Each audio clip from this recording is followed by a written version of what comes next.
Good morning, guys. It is day 2 on this amazing tour de Mont Blanc. Just the views are incredible. I cannot say that enough. Had a great night's sleep yesterday at the Gite where I stayed with great company, great meal last night. Just sharing stories with all the other hikers, sharing knowledge. And today, as I mentioned yesterday, we have a very short stage. I just looked it up on my GPS tracks and it's only 6.5 kilometers. So I'm gonna be there in no time. But that's what happens when you have to pre-plan everything in advance and things are starting to fill up fast and you have to make quick decisions. Leaving at 8:50 in the morning, sun is already out, the views are incredible, and today we're just gonna go up and up on a slow and steady slope. Let's do it.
It's been an interesting morning to say the least.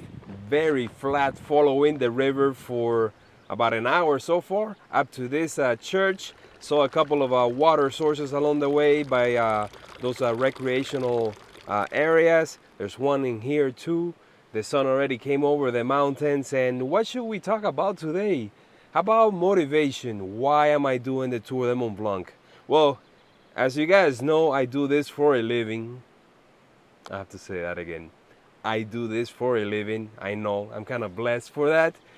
And I have a list of possible trips that I can do that I have in my phone. And I have the Tour de Mont Blanc in the back of my mind for a while now. And I do most of my trips in the northern hemisphere. So last year I was looking for a place or an adventure to do in the south in the winter. Our winter, their summer. So I was thinking about doing the Torres del Paine in Argentina, no, Chile, in the Patagonia. And just because of COVID and all the regulations and the way that you had to book it in advance as well, it just didn't happen. So I was looking for an alternative. And I remember the Tour de Mont Blanc. I started doing my research and I realized that the season is in July, like the high season, when the weather is stable, it is warm, it's not too cold. So I started doing all the bookings in January and went on to do the Annapurna and Everest Base Camp treks in March, April. And then I went to Italy in June. I did about a week from Florence to La Verna. And now I'm here. That's why I'm doing it. I'm here all by myself because, of course, I live in Miami. It's not a hiking community there, so I always start all my trips on my own, but I always finish them with a group of people. It is only day 2, and I'm starting to see familiar faces already. And to my surprise, here in France, as opposed to all the trips that I've done here before, there's a lot of English speakers here, including at the Gites. I've seen quite a few Americans, so it's not gonna be hard to find a family here. So from this church on, we start climbing, of course.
has been a steady climb up this mountain all the way up here to this Roman bridge, which you can see behind me. There's a waterfall here, and I think it is the perfect time to have a little bit of a snack from my picnic lunchbox that I've been relying on for the last couple of days. I mean, it's 11 o'clock already, and I think I'm gonna get to my Refugio in about an hour or so. I've been talking to other hikers, and some of them, what they do is they just go to the supermarket and buy their supplies, but the lunch boxes are only 10 euros and you get everything that you might need. So I think I'm gonna stick to that for at least for the time being. And we're also kind of leaving civilization behind us, and up ahead it gets a little bit more rugged and more wilderness. So I guess the only places where I can buy food might be the refugios along the way. Time to eat.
So guess who made it to the Refuge shelter around 1 p.m.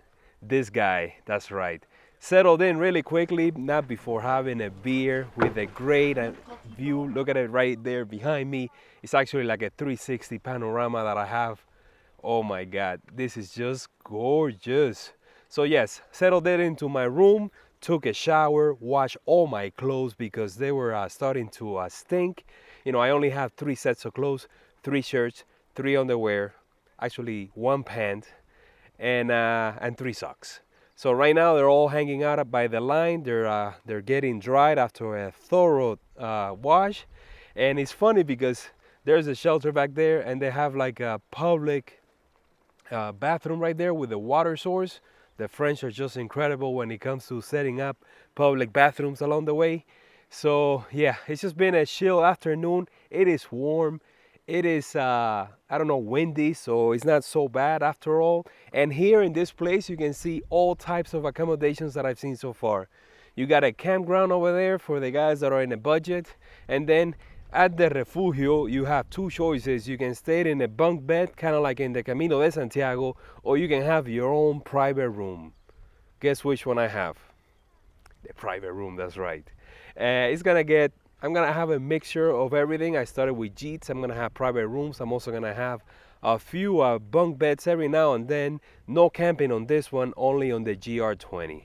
Check this out. There's a couple with a couple of donkeys and their kids. And yes, dinner is gonna be at 6:30. Just enjoying the view, enjoying the canyon back there with the mountains and the clouds rolling in. And I can see where I'm going tomorrow, just going over that pass. So tomorrow's gonna be about 11 kilometers, just going up and then coming down. Today wasn't as short as I thought it was gonna be. I was looking at 6.5 kilometers, but it was closer to 9. So not feeling guilty at all for doing a short day, especially staying in this place over here.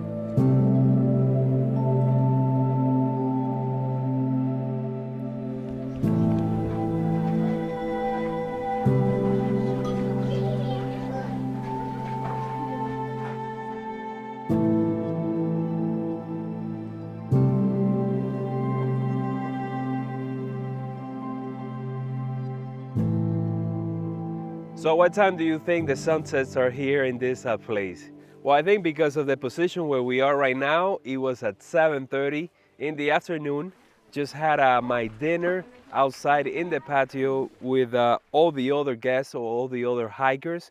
And it's just been an incredible afternoon just talking to other people. Plenty of Americans here, a few French, no, actually a lot of French.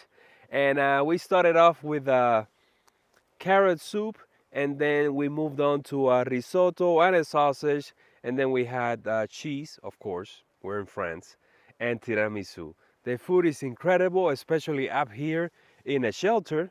We even had some of the company of the people from Tent City over there, and it's just been a chill afternoon, no complaints whatsoever. I mean, you can't complain when you have views like this, and it's starting to get cold, of course, so the puffy jacket came out. So that was the end, or this is the end of day 2 on the Tour de Mont Blanc. Tomorrow we get to go over the pass, make our way down 11 kilometers. It's gonna be great, of course. This trip has just been beyond my wildest dream. Even when I did the Via Francigena and I was on the other side of those mountains, which was incredible, by the way, this is just beyond that. And I cannot wait to see what else it has in store for me. So see you guys tomorrow at 7 a.m. of course.